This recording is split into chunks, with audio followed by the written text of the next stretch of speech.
Hello student, मैं doctor जागृति मीना। हम यहाँ पर बीएससी पार्ट फर्स्ट की यूनिट सेकंड केमिकल बॉन्डिंग पढ़ रहे हैं। केमिकल बॉन्डिंग के हमने 3 पार्ट्स पढ़ लिए हैं, जिसके अंतर्गत हमने कोवलेंट बॉन्ड और overlapping, nature of covalent bond, sigma pi bond में डिफरेंस, ये सब चीज़ें पढ़ी थी। आज हम केमिकल बॉन्डिंग के अंतर्गत हाइब्रिडाइजेशन पढ़ेंगे। हाइब्रिडाइजेशन क्या होता है, इसके क्या रूल्स होते हैं और हाइब्रिडाइजेशन कितने टाइप्स का होता है और हाइब्रिडाइजेशन का कॉन्सेप्ट किस तरह से आया, तो इन सब चीज़ों के बारे में हम आज स्टडी करेंगे। तो चलिए स्टार्ट करते हैं। हाइब्रिडाइजेशन संकरण। हाइब्रिडाइजेशन संकरण एक्चुअल में आया किस तरह से, संकरण का कॉन्सेप्ट किस तरह से आया, पहले हम इसको समझते हैं। वीबीटी थ्योरी हमने इससे पहले वाले लेक्चर में पढ़ी थी। वीबीटी थ्योरी के अनुसार एटम की संयोजकता परमाणु की संयोजी कक्षक में उपस्थित अर्धपूर्ण कक्षकों के बराबर होती है। इट मीन्स एटम की जो वैलेंसी होती है वो उस एटम के आउटर मोस्ट शेल में या वैलेंसी शेल में उपस्थित अर्धपूर्ण यानी कि हाफ फिल्ड ऑर्बिटल के बराबर होती है। जितने हाफ फिल्ड ऑर्बिटल होंगे उसकी वैलेंसी उतनी ही होगी। यदि ये धारणा हम कार्बन पर लागू करते हैं तो कार्बन की वैलेंसी 2 होनी चाहिए, क्योंकि संयोजी कोश में 2 अर्धपूर्ण कक्षक हैं। यहाँ पर देखिए इस डायग्राम से ये शो भी हो रहा है। ये कार्बन है जिसका एटॉमिक नंबर 6 होता है और इसका इलेक्ट्रॉनिक कॉन्फ़िगरेशन हम देखें तो 1s2, 2s2, 2p1x, 2p1y और 2p0z होता है। ठीक है, अब यहाँ पर 2p1 एक तो ये वाला ऑर्बिटल है x और एक है 2py जो है वो ऑर्बिटल है। 2px में भी एक और इलेक्ट्रॉन है और 2py में भी एक इलेक्ट्रॉन है। इट मीन्स जो px और py ऑर्बिटल हैं वो क्या है, हाफ फिल्ड है। इट मीन्स इसमें 2 हाफ फिल्ड ऑर्बिटल है। तो वीबीटी के अनुसार जितने हाफ फिल्ड ऑर्बिटल होंगे उतनी ही उस एटम की वैलेंसी होगी। तो इट मीन्स यहाँ कार्बन में 2 हाफ फिल्ड ऑर्बिटल है तो कार्बन की वैलेंसी 2 होनी चाहिए, लेकिन वास्तव में ऐसा होता नहीं है। कार्बन की वैलेंसी 4 होती है और कार्बन टेट्रावैलेंट होता है। इसके विपरीत कार्बन हमेशा 4 संयुक्तता दर्शाता है। कार्बन परमाणु बंध बनाने में भाग लेने से पहले उत्तेजित अवस्था ग्रहण करता है, जो कि उसकी 4 संयोजकता को समझाती है। अब यहाँ पर कार्बन की संयोजकता 4 है, हम इस बात को कह रहे हैं, लेकिन इसको समझाएं कैसे? तो ये इस तरह से हम इसको समझा सकते हैं कि जो कार्बन एटम है वो बॉन्ड फॉर्मेशन से पहले क्या करता है, एक्साइटेड स्टेट को गेन कर लेता है। तो एक्साइटेड स्टेट में क्या होता है, एक्साइटेड स्टेट में कार्बन की 2s ऑर्बिटल में जो इलेक्ट्रॉन उपस्थित होते हैं, एक इलेक्ट्रॉन युग्म जो होता है उसका एक इलेक्ट्रॉन खाली 2p ऑर्बिटल में चला जाता है, जिससे कि 2s ऑर्बिटल भी क्या होता है, हाफ फिल्ड हो जाता है। अब यहाँ पर देखिए कार्बन में ये 2s2 है, ठीक है, इसमें 2 इलेक्ट्रॉन है और 2p में एक इलेक्ट्रॉन है, एक px में, एक py में और pz यहाँ पर खाली है। ये इसकी ग्राउंड स्टेट कहलाती है। और जब एक्साइटेड स्टेट में कार्बन जाएगा तो यहाँ पर ये जो 2s है, इस 2s ऑर्बिटल का एक इलेक्ट्रॉन जो है वो क्या होगा, ये उठ करके 2pz में आ जाएगा यहाँ पर। तो यहाँ पर देखिए, अब यहाँ पर 4 ऑर्बिटल्स जो हैं वो उनमें एक इलेक्ट्रॉन है। मीन्स ये चारों ऑर्बिटल हाफ फील्ड पोजीशन में हैं। तो इस तरह से कार्बन में 4 हाफ फील्ड ऑर्बिटल उपस्थित होते हैं एक्साइटेड स्टेट में। इलेक्ट्रॉन का उत्तेजन या एक्साइटेशन कार्बन की 4 संयुक्ता को भली भांति समझाता है। तो इस चीज से हम ये समझ गए कि कार्बन की जो वैलेंसी होती है वो 4 होती है। और 4 क्यों होती है? क्योंकि वो एक्साइटेड स्टेट में होता है। अब जब किसी भी परमाणु में इलेक्ट्रॉन एक ऑर्बिटल से दूसरे ऑर्बिटल में जाता है या ग्राउंड स्टेट से एक्साइटेड स्टेट में जाता है, तो जितनी एनर्जी की आवश्यकता होती है उसकी पूर्ति बॉन्ड फॉर्मेशन से प्राप्त ऊर्जा से हो जाती है। इसीलिए कार्बन में ये पॉसिबल होता है कि जो इलेक्ट्रॉन है वो ग्राउंड स्टेट से एक्साइटेड स्टेट में चले जाते हैं। तो यहाँ पर ये शो किया गया है कि कार्बन की उत्तेजित अवस्था विन्यास से CH4 का फॉर्मेशन होता है। किस तरह से होता है? यहाँ कार्बन है, इसका 1s2 2s1 और 2p में यहाँ पर 3 इलेक्ट्रॉन हैं। अब क्योंकि कार्बन के पास में 4 अनपेयर्ड इलेक्ट्रॉन हैं और यहाँ पर हाइड्रोजन कितने हैं? 4 हैं और हर हाइड्रोजन के पास में 1 इलेक्ट्रॉन है। तो एक कार्बन और एक हाइड्रोजन ये दोनों क्या करेंगे? इलेक्ट्रॉन की शेयरिंग करेंगे। तो पहला हाइड्रोजन परमाणु यहाँ पर देखिए 1s ऑर्बिटल जो है वो हाइड्रोजन परमाणु के लिए है। ये हाइड्रोजन परमाणु का 1s ऑर्बिटल है जिसमें 1 इलेक्ट्रॉन है। ये दूसरा हाइड्रोजन परमाणु है और ये इसका 1s ऑर्बिटल है जिसमें 1 इलेक्ट्रॉन है।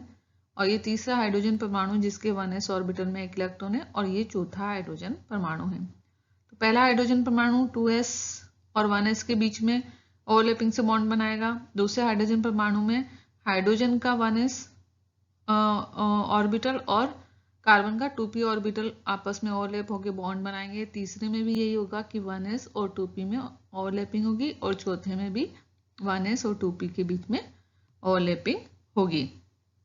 तो इस तरह से एक कार्बन 4 हाइड्रोजन के साथ में बॉन्ड फॉर्मेशन करता है और CH4 का निर्माण होता है। CH4 में 4 CH बंध बनते हैं। ठीक है, अभी हमने देखा यहाँ पे 4 बॉन्ड बन रहे हैं 4 हाइड्रोजन के साथ में। ये पहला बॉन्ड है, ये दूसरा, ये तीसरा और ये है चौथा बॉन्ड, जो कि समान नहीं होने चाहिए।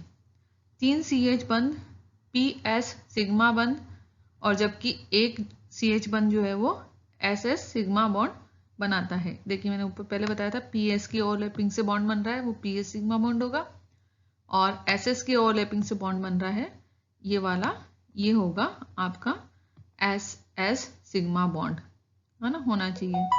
तो कार्बन की P कक्षक एक दूसरे के 90 डिग्री पर होते हैं, इसलिए HCH बंध कोण 90 डिग्री पर होने चाहिए। अतः CH4 में CH बंध अलग अलग होने चाहिए, लेकिन ऐसा नहीं होता है। इसमें सारे बॉन्ड जो हैं वो बराबर होते हैं। बंध सामर्थ्यता, बॉन्ड स्ट्रेंथ, बॉन्ड लेंथ और बॉन्ड एंगल, ठीक है, ये सभी जो है वो समान होते हैं, जबकि VBT के अनुसार ये अलग अलग होने चाहिए।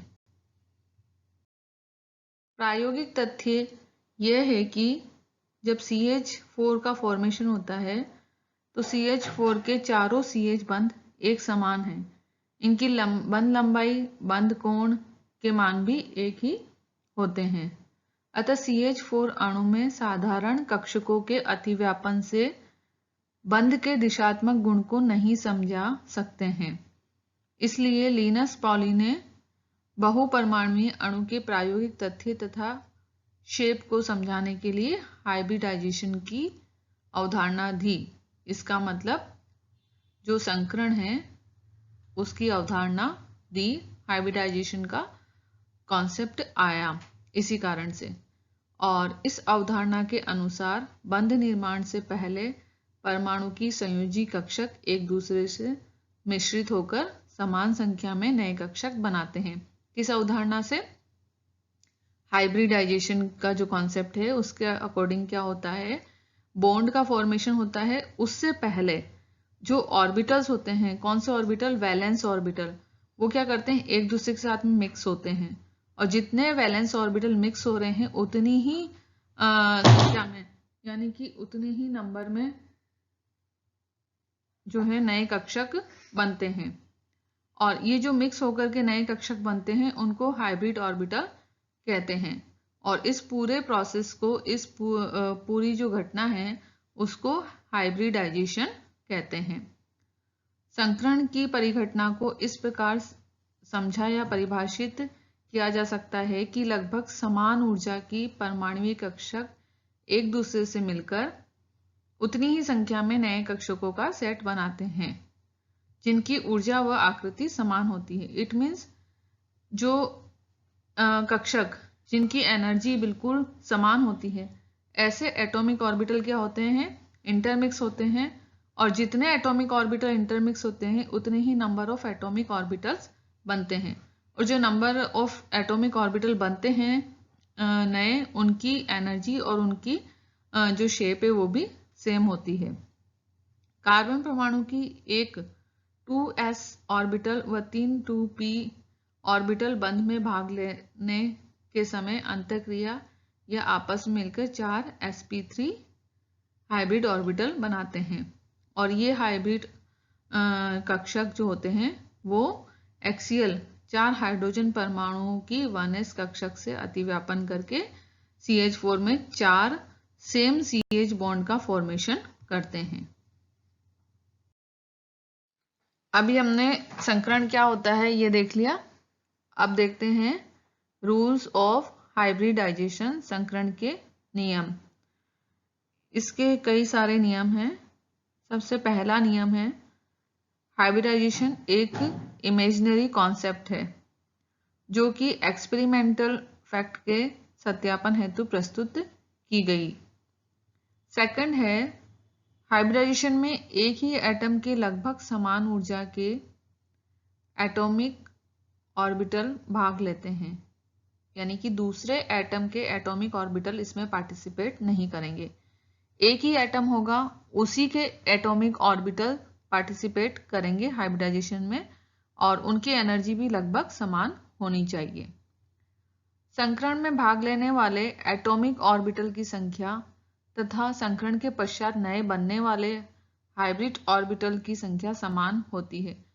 इट मीन्स जितने एटॉमिक ऑर्बिटल हाइब्रिडाइजेशन में पार्टिसिपेट करेंगे तो नए जो हाइब्रिड ऑर्बिटल बनेंगे वो उतने ही होंगे जितने कि हाइब्रिडाइजेशन में पार्टिसिपेट करने वाले एटॉमिक ऑर्बिटल हैं।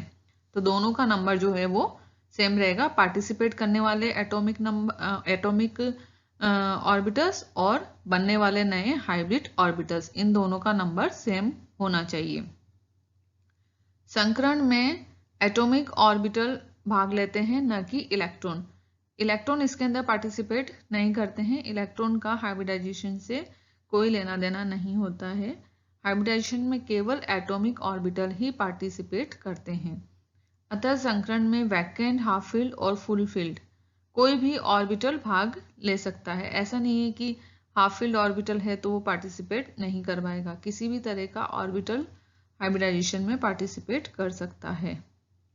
हाइब्रिड ऑर्बिटल एटॉमिक ऑर्बिटल की तुलना में अधिक डायरेक्शनल होते हैं। संकरण कक्षक की एक लौग बड़ी तथा दूसरी छोटी होती है, इसलिए जो बड़ी लौब है उसकी दिशा में इलेक्ट्रॉन के पाए जाने की संभावना भी अधिक होती है, जिससे इस दिशा में संकर कक्षक अधिक दिशात्मक हो जाते हैं। अब हाइब्रिडाइजेशन जब होता है तो हाइब्रिड ऑर्बिटल बनते हैं। हाइब्रिड ऑर्बिटल जो बनते हैं उनमें एक लोब छोटी हो जाती है और एक लोब बड़ी होती है, और बड़ी लोब में इलेक्ट्रॉन जो है उनके पाए जाने की पॉसिबिलिटी ज़्यादा होती है, और यही कारण है कि हाइब्रिड ऑर्बिटल जो है वो ज़्यादा दिशात्मक होते हैं। किसकी तुलना में? एटॉमिक ऑर्बिटल की तुलना में। अधिक दिशात्मक प्रकृति के कारण ही बड़ी जो लोब होती है वो बंधन बनाने में पार्टिसिपेट करती है, और ये प्रभावी ढंग से अतिव्यापन भी करती है। यही कारण है कि हाइब्रिड ऑर्बिटल के द्वारा बने हुए बॉन्ड बहुत मजबूत होते हैं, क्योंकि इसमें जो बड़ी लोब होती है वो बॉन्ड बनाने में पार्टिसिपेट करती है। अधिकांश संकर कक्षक समान आकृति के होते हैं, लेकिन त्रिविमीय आकाश में उनका ओरिएंटेशन भिन्न भिन्न होता है, जिसके अणु की विभिन्न संरचनाएं प्राप्त होती है।